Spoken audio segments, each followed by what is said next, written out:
that's the hole in that's the chink in their armor, right? Because you read the game, Mystery had a breakdown. A lot of these guys had breakdowns, right? Because they couldn't deal with the outcome independence. They thought, hey, I'm a god, I have this superpower, right? And then, you know, they had a chink in their armor, which was female agency, which is women changing their mind or women saying, hey, I'm done, or whatever.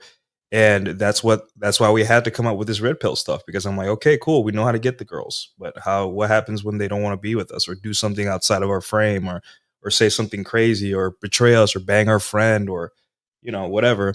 um there needs to be something, at least in writing, or a discussion going on about how do we deal with this, right? And it's crazy that what was that, 25 years ago, um when or 22 years ago, 23 years ago, when the VH1's um show The Pickup Artist came out, and everyone started caring about this stuff in the Oh, mainstream.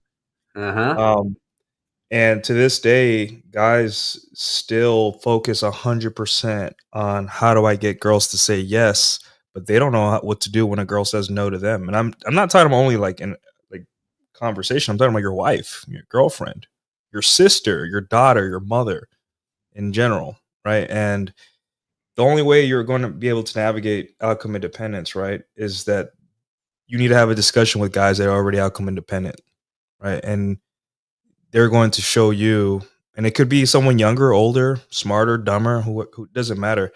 It just, they could show you, hey, like, this is what I did, and this is what works for me. A lot of times, it's like that flow chart, right? It's, can I change this? No, not my problem. Can I change this? Yes. What's the plan? And then that's it. And it's really that easy. Guys want more problems. They don't want, I think it was a Rich Cooper quote. Guys want more problems, or are Oh, constantly looking. guys have the innate talent to overcomplicate their lives. Right, exactly. So guys are just like, but the women, I'm just like, listen, we're done. Job's done. Women don't need us anymore. We don't have to sacrifice our lives to make women happy. We're free to do what we want on our terms all the time, as long as within the confines of the law, right? So that you just uncomplicated your life just by saying that. You no longer have to worry about making women happy. First off, they'll never be happy. The boomers were right Hey, about that one. They'll never be hey. happy. And then number two, it's just like, in your search for your own fulfillment, you'll find girls that are just like, hey, can I join you on your quest for fulfillment? And you're just like, okay, if you Mhm. want. That's outcome independence, because whether the girl's there or not, whether she fucks you or not, she marries you or not, or whatever, she has kids with you or not, you you you got stuff to do. And that's really the point of all this. Yeah, and no matter if you're going to be with me or you're not going to be with me, girl, I'm going to do what I'm going to do. The stay plan is the same as the go plan, as they used to say. Stripper, how do Yes, sir. you think guys are going to achieve outcome independence, this glorious state of nirvana? Um, on a really practical level, you know the saying, when life hands you lemons, you make lemonade, or like what Bruce Lee used to say, like, be like water. That's really what outcome independence is getting at. And I do think both Nuke and Red Hawk are 100% correct in that building competency definitely helps with that. And if you're lacking that, start small, like really, really small. Like maybe something is, you guys had planned to go to the bar, but everyone bailed.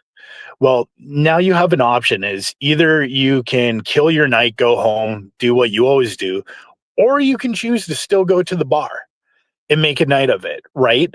Like, so I'll give a real life example that happened to me and actually turned out to be one of the fucking best things that happened to me. So a couple years ago, maybe a year ago, I can't remember how long it was, I took my girl to a fucking Nicki Minaj concert. She'd The been one real in good to me. Canada where she got the flag? Yeah, that one. And God, never doing that again. That concert was terrible. But I drank a lot, and in my infinite fucking wisdom, I went on Expedia and was like, I don't feel like driving home. I want to keep drinking. So I went to go book us a hotel room. So about 30 minutes later, once I got the confirmation, I realized that I was too drunk to do it properly and accidentally made the reservation for a month in advance as opposed to that night. And I was like, oh, there's like a $250 cancellation fee. And I'm like, screw it. And we ended up going back home. And I was like, well, I have this hotel room booked in Toronto. You want to next month just go to a trip in Toronto? And she's like, yeah, sure, whatever. Right. So I go to my work and I book the time off. It gets closer to the date and I start getting texts from this hotel and they're like super, super sketchy, like trying to get me to pay on this weird site and shit. I'm like, what the fuck is this? So I was like, I'm not like, I don't trust this. So I was like, whatever. I just like, she booked the time off. I booked the time off. I was like, whatever, I'll eat the $250, but like now I'm out a hotel room. So I was like, fuck, you know what? Screw the Toronto idea. Let's or I had figured out somewhere that I hadn't been that I maybe wanted to go. And so I found a really nice place last minute at Niagara in the Lake, wine country. And so that's where we ended up going. And I liked it so much that like every year we now go.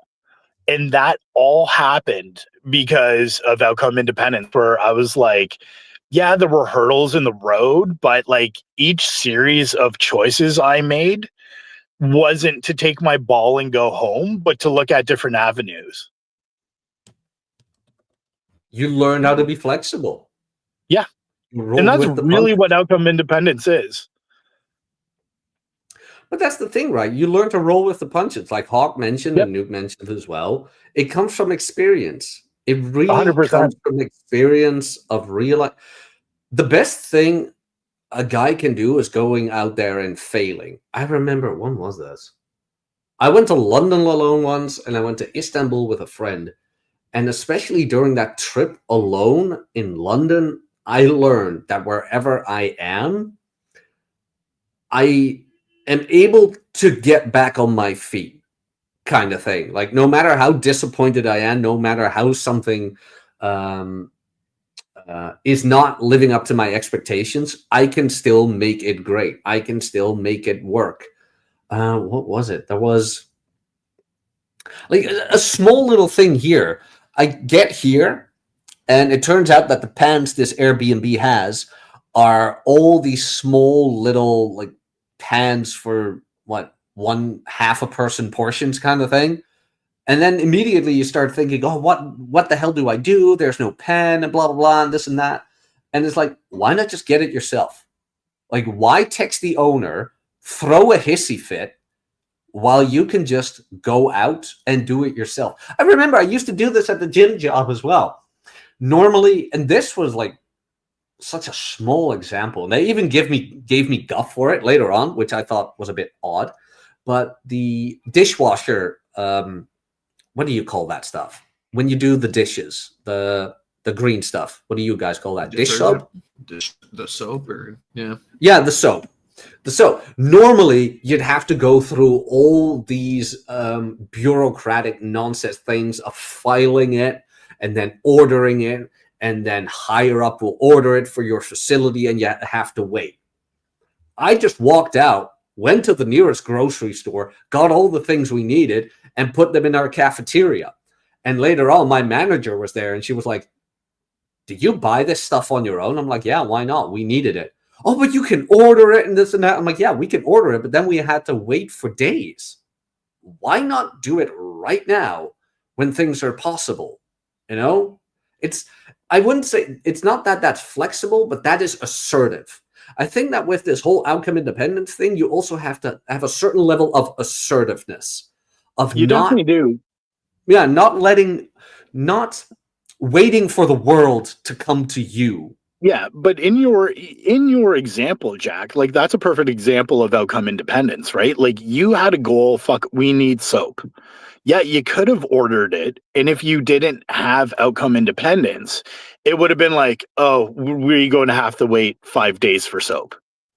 And then everyone like is all pissed off and miserable because there's no soap, but you took agency, which at the end of the day, that's what outcome independence is teaching guys to have agency. Took agency, made a little personal sacrifice for the greater good of the workplace, and resolved the situation, right? Like it is incredible the amount of guys who do not realize how much agency they actually have or how much agency they've deferred to other people. And that's like the underlying idea of outcome independence is either teaching or reminding men of how much agency they actually have. But also coupled with that is kind of like what is it, the AA prayer? What the hell is it called? Which one? The Stoic prayer? Is that what it's called? The give me the courage. Yeah. Thank you. The serenity prayer. Like the serenity prayer really gets at what that is, which is like having the strength to endure the bullshit you can't change, having the courage to change the things you can, and having the wisdom to be able to differentiate between the two. Like at the heart of it, like that's kind of all roads lead to Rome. And that's what, like a lot of the red pill, yes, you come in like looking to get laid, but at its core, every mental model, or maybe not every mental model, that's hyperbolic, but many mental models all kind of encapsulate the same thing, which is teaching men to take agency in their own life.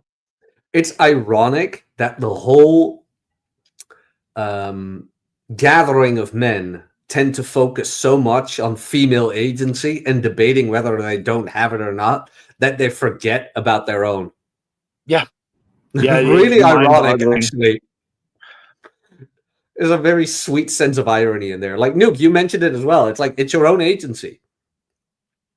Well, a lot of guys have a lot of trouble. I think the big thing here is guys have trouble with a female hyper agency, right? They feel like they're tied to a chair with their hands behind their back, and girls are frolicking around the world causing havoc. And then when the damage is done, they get untied and say, "All right, fix it, fix all this damage." Right? It's the women in the mansion thing, right? And guys, I say this, right? I don't think, in my personal view, that it's fair to tell a guy who's just discovering this content, the red pill stuff, to tell him just get over it, right? Because you can't. Sometimes the pill is too bitter, and sometimes telling a guy to get over himself day one is not the best way, right? I always say, dude, forgive yourself first. You didn't ask for this. You weren't trained to deal with this transition we're doing from the old order way of dating and relationships and women and all that stuff to the new stuff, to what we have now. So forgive yourself, but at the same time, you need to start taking steps to deal with this. I can tell you, like, yes, you're going to have a phase where you want to change women, you want to change the world, but and that's fine.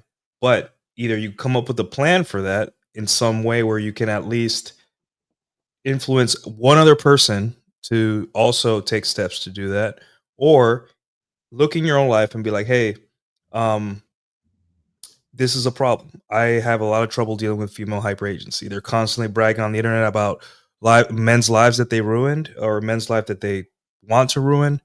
There's lawsuits, there's all these things, right? If you have a little bit of money in this country, women want to destroy you for some reason, whatever. So you need to talk to people that understand and how to navigate this, because this isn't a game of dominance, right? Women won. They're on like third victory lap. They win. You could look at what we're seeing on the news. Look what we're seeing on Twitter. Women, there's nothing else we can do for them. We're done. Job's done. There's what are we gonna do? Solve breast cancer? If we did that, they'd still be unhappy. It'd be like, well, can you solve ovarian cancer now? And we'd be like, it took us 20 years to solve this. To cure this? Can you give us another 20 years? You're just like, fine, okay. They're never gonna be happy. So you knowing this, right? You need to think, okay, now that my actions don't really affect women anymore, and they don't care about what I do, and they'll never be happy. Now that clears a path for you in front of you, and just like, hey, I like to paint, or I like to ride motorcycles, or I like to go to national parks. If you were in a country where women gave a shit and needed us, you couldn't do those things. You'd be married at 20. And I mean, obviously, if you want to get married at 20, there's nothing wrong with that. But you'd be married at 20, and the whole world would decide what your next step is. But now you get to decide what your next step is. And that's a scary thing. And that's the scariest part of this. It's what everyone's complaining about. It's just like, you mean I have no one to tell me what to do? Yeah, that's the beauty of it. That's the reason we're here, is to tell you to figure it out. And if you don't figure it out, the outcome independence is going to go out the window because everyone is going to decide the outcome for you. Get Mhm. married, have kids, sacrifice more, work a dead end job or work a shitty job you hate.